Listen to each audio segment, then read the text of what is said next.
तरह से देख रहे हैं? देखिए, जो हजरत बल का सानिया हुआ, जो वहाँ गुस्ताखी हुई,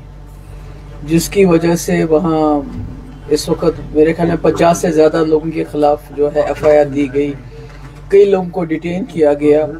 लोगों के जज्बात जो हैं बहुत ज़्यादा हर्ट हुए उससे। तो मुझे लगता है कहीं ना कहीं उससे अटेंशन डाइवर्ट करने के लिए एक MLA की कुर्बानी, उसको कुर्बान किया गया, ताकि ये जो इतना बड़ा मसला है, यहाँ के लोगों की जो मेजॉरिटी कम्युनिटी है उनके जज्बात को ठेस पहुंचाए, और बजाय इसके कि एक्शन होता, वक्फ बोर्ड के खिलाफ, चेयरपर्सन के खिलाफ माफी मांगते, बल्कि उल्टा लोगों को ही डिटेन किया गया, लोगों के खिलाफ केस किया गया।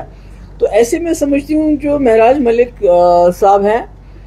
हो सकता है उन्होंने कोई जबान की तलखी इस्तेमाल की हो, कोई ऐसे अब्यूसिव लैंग्वेज भी हो सकता है, मगर कहीं भी मतलब पब्लिक सेफ्टी एक्ट,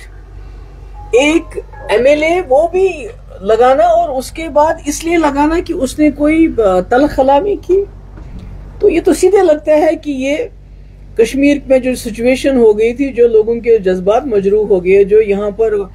हजरत बल में सानिया हुआ, उससे किसी न किसी तरीके से अटेंशन डाइवर्ट करना चाहते थे। और आज जबकि डोडा में सैलाब की वजह से वहां भी बहुत तबाही हुई है, क्लाउड बर्स्ट हुए हैं, जमीन खिसक गई है, पानी की बौछार हुई है, उसकी तरफ ध्यान दिया होना चाहिए, बल्कि उल्टा वहां जो MLA इसके बारे में आवाज उठाता है, बात करता है, मे बी उसके 100 इख्तिलाफ हो कि उसके तरीकेकार से,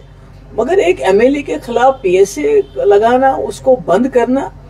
ये तो बताता है कि जम्मू कश्मीर में कानून कहाँ है। तो मेरी तो यही गुजारिश होगी LG साहब से कि आप जो यहाँ पर हजरत बल में जो लोगों के खिलाफ आपने कार्रवाई की है उसको रोक लीजिए, उनको FIR विड्रॉ कर लीजिए, और जल्द से जल्द जो MLA डोडा है उनको रिलीज कर लीजिए। हो सकता है उन्होंने तल्ख कलामी की हो, सख्त कलामी की हो, उसके लिए जो पनिशमेंट है तो PSA तो नहीं है, जेल तो नहीं है, तो उस मामले को सुलझाइए। क्योंकि आपने देखा, जब आप लोगों को बंद करना चाहते हैं, उनके जज्बात के साथ खिलवाड़ करते हैं, उनका फ्रीडम ऑफ एक्सप्रेशन कर्व करना चाहते हैं, आपने देखा श्रीलंका, आपने देखा बांग्लादेश, अब आप देख रहे हैं नेपाल में क्या हो रहा है। तो अगर आप इसी तरह लोगों के जज्बात को एक्सप्रेस करने से रोकेंगे, उनको दबाएंगे, उनको जेल में डालेंगे, तो सिचुएशन जो है दिन ब दिन और ज्यादा हाथ से निकलती जाएगी। जैसे डोडा में इस वक्त हालात बने हुए हैं, वहां आपको सेक्शन 163 शायद लगाना पड़ा, तो इम्पोज करना पड़ा। तो मैं समझती हूँ कि गवर्नर साहब को ही should take cognizance of the situation on ground and take this thing कि यहाँ भी जो लोग डिटेन किए हैं या FIR की है वो विड्रॉ करके जल्द अज जल्द जो है जो वहाँ डोडा के जो MLA हैं उनको रिलीज करें, और ये इस माहौल को ठीक करने की कोशिश करें।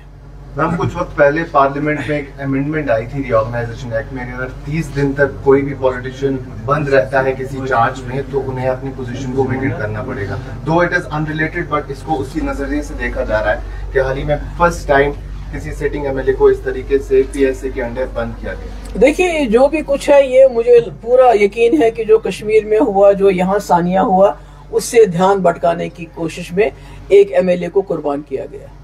That's it. Thank you so much. Thank you so much. Thank you.